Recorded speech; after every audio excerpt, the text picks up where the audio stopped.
Assalamualaikum warahmatullahi wabarakatuh. Di sini saya Ikhwan Nur Rosidin dari Ekonomi Syariah Universitas Muhammadiyah Lampung. Di sini saya akan menjelaskan tentang perbandingan sistem perekonomian. Sebelum melangkah lebih jauh, maka kita harus mengetahui apa itu ilmu ekonomi dan sistem ekonomi itu sendiri.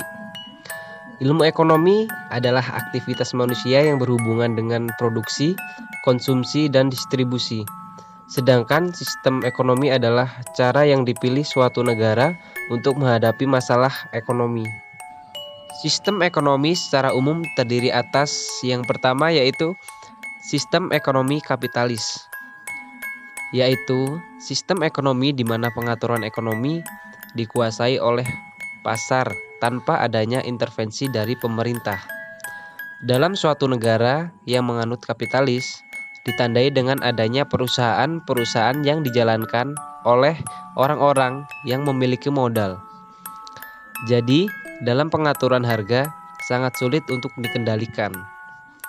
Sistem ini menitik beratkan kebebasan individu. Sistem ini juga memiliki kelebihan dan kekurangannya, yaitu yang pertama yaitu adanya kebebasan individu. Yang kedua yaitu meningkatkan produksi. Yang ketiga yaitu meningkatkan profit motif.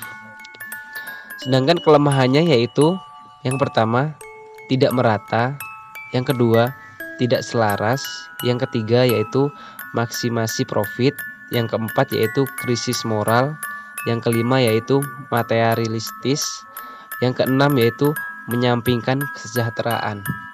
Negara yang dominan menganut sistem ini adalah yaitu negara Amerika Serikat.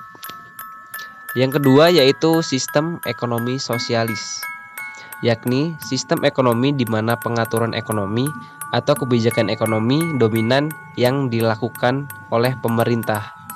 Sistem ini juga memiliki kelebihan dan kekurangannya. Yang pertama yaitu kemajuan ditanggung oleh pemerintah.